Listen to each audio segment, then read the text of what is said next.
તમે જુઓ કે વિશ્વની કહે છે કે ગઈ સદીમાં 600 ભાષાઓ લુપ્ત થઈ ગઈ.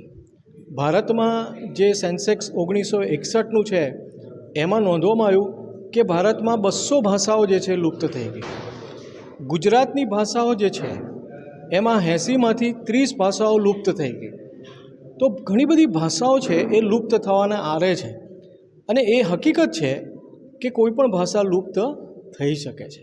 અને એટલા માટે માતૃભાષા ગૌરવ પ્રદર્શન આપણું ધ્યાન એ આપણી જે ગુજરાતી ભાષા જે છે એના ઉદય, એનો ઉત્કર્ષ, એનો ઉગમકાળ પ્રગટ કરે છે. એ માતૃભાષામાં આપણા જે મૂળાક્ષરો છે એનો આવિષ્કાર અને એના જે સાહિત્યકાર, એનું સાહિત્ય સર્જન એ તરફ આપણું ધ્યાન દોરે છે.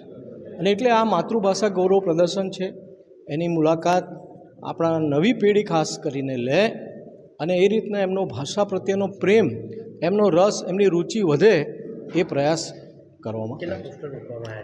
આ એક્ઝિબિશનમાં આશરે 48 પોસ્ટર્સ છે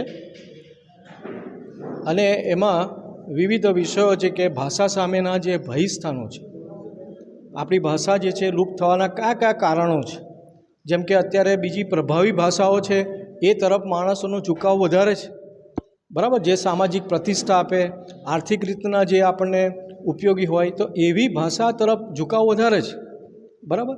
પછી બીજું કે આપણું જે શહેરીકરણ છે, સ્થળાંતર છે, માઇગ્રેશન છે, એ બધાને લીધે પણ ભાષા જે છે એમાં ઘણીવાર પ્રાદેશિક ભાષાઓ જે છે એની પર દબાણ વધી રહ્યું છે. અને એટલા માટે જે પ્રાદેશિક ભાષા જે છે એને એમાં સામેલ કરવામાં આવે શિક્ષણમાં, એ બહુ મહત્ત્વની અત્યારે પડકાર આપણી સમક્ષ છે. સંજય મસીહીમાં.